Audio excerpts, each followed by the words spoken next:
Hey everybody, Matt here for AVC and welcome back to the shop. Today we're going to be showing you how we install our Espar Trim unit in our Ford Transit. We here at AVC have been working with Espar to ensure that their furnace is properly installed on the Ford Transit platform. In an effort to further integrate their furnace with the Ford Transit platform, we've developed this trim unit to give your furnace a proper duct alignment and a professional appearance. Before we get to our install, let's take a look at some of the features of this unit. The 3 holes on top perfectly align with your Ford Transit seat base, so they mount through the factory holes. The mounting point for your ducting register is aligned with a correct install of your Espar furnace. The last thing we'll point out is the little tree logo here on the bottom right can actually twist out and be replaced with a 12-volt or USB plug. We designed this unit for both DIYers and professional installers. So whether you're installing this at home yourself or having a shop professionally install your heater for you, this trim unit is going to give you better performance and a professional look. Now let's get to work. Our first step is going to be remove this seat. Let's grab a 10mm and pop the 4 bolts off the seat base. We're going to use a 7mm and we're going to disconnect the wiring underneath our seat so we can remove the seat from the van. Our 4 bolts are out and we've disconnected the wiring from our seat. Let's go ahead and pop the seat out. We're just going to set it next to the van and open up our working area. So normally here in the shop, we don't actually take off the seatbelt just because it's a short job and we don't need to. Since we're filming today, I'm going to go ahead and remove this. It's a T50. We can pop this off and then get the seat out of our way. With our seat out of the way, we can see our working area here. I'm just going to go ahead and pull back this fabric cover, and we can see inside we have the Ford Transit inverter. So this is a 400-watt inverter, and it's a square wave inverter. In my opinion, it's pretty worthless for a van build, so we're just going to remove it completely from our build. We have had customers in the past that want to keep this functionality, and you can take this big plastic cover and actually remount it to the side of the seat base here. It's slim enough that it can tuck out of the way, but for today, we're just getting rid of this thing. To remove this, we're going to want a deep well 10mm, and go ahead and remove the 3 bolts that secure it.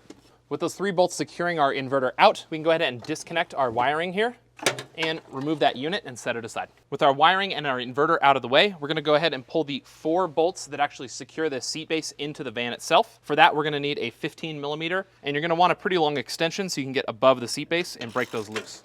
With those 4 bolts broken free, I'm going to grab my impact gun and make my life a little bit easier. And the last thing before we pull this base out of here is just going to be disconnecting all of this wiring. So we're going to use a panel popper and our fingers and just get through here and pop all these connections off. All right, with that last connection out, we are ready to remove this seat base, and I'll see you at the table. Over here at the bench, we're going to be modifying our seat base, and we're going to take it from this stock seat base here to what we have here, which is a modified seat base and ready for install. So to get to that point, we're going to be cutting off the hoop at the top of our seat base. We're also going to be cutting out some of the metal work right here at the back of the base so we can get our ducting through here and bring our hot air into the cabin. The first thing we're going to do is cut this hoop off.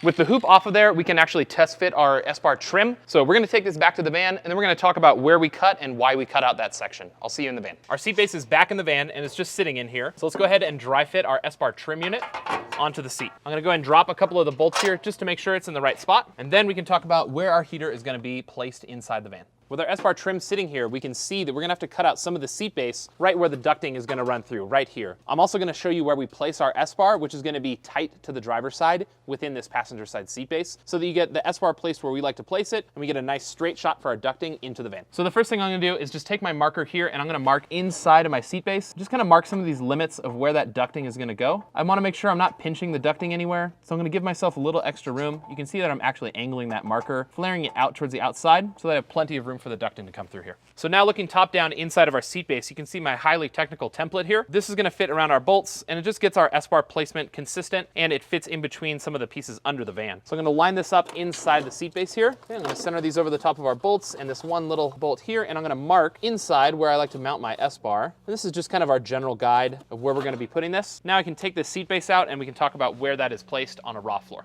Now that our seat base is out of the way, we can actually see what we're doing a little bit more, and I'm going to clear some of this rubber out of our way so we can get a better picture of what we're really dealing with. I'm just taking a utility knife and cutting a little excess around here. We don't have to take too much of it out, but just enough so that we can see the actual area we're going to be marking. Now with our space a little more clear, we can put our template back in place. We can put it down here, and we can mark out on the floor where we're going to be cutting out to actually mount our Espar. We're also going to see that we need to remove these 2 bolts that were used to secure that inverter, and now we no longer need those, but they are going to impede the operation of our heater. So we're going to cut these flat. To remove these bolts, I'm going to be using a vibrating saw, and it's just like a vibrating multi-tool. I don't like to use a flap wheel or a cutoff disc inside the van because I want to keep sparks out of my van.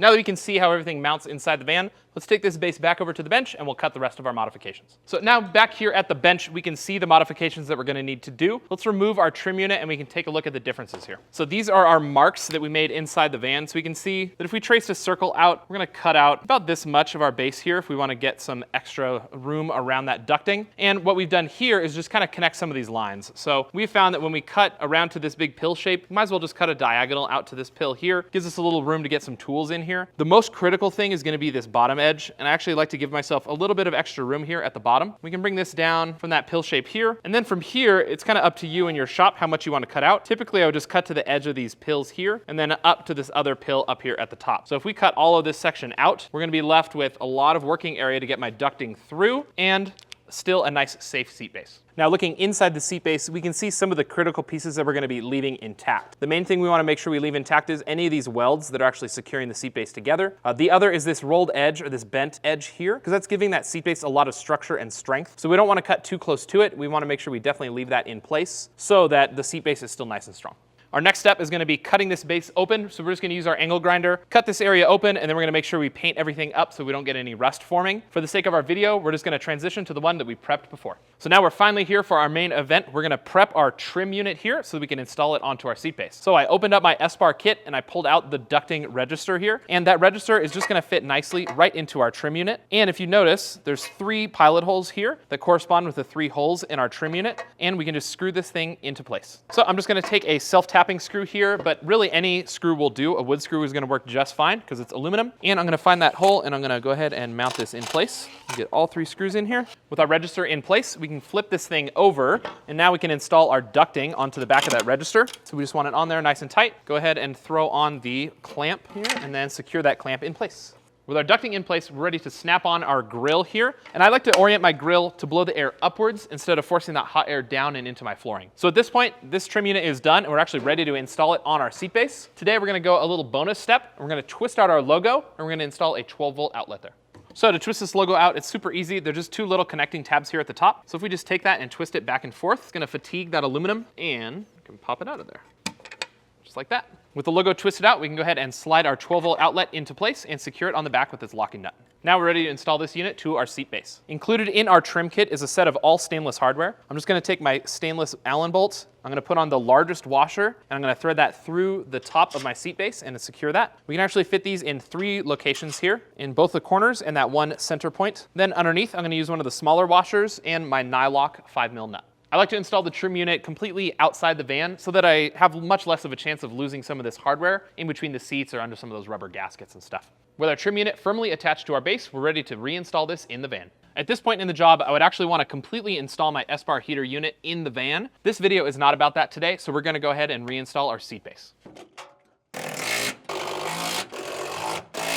With our seat back in place, this install is complete. As you can see, the trim unit integrates perfectly with our floor system and gives your install that professional look. Let me know in the comments below, do you plan to replace our logo with a 12-volt unit or are you gonna rock the tree? Don't forget to like and subscribe, and we'll see you on the next video.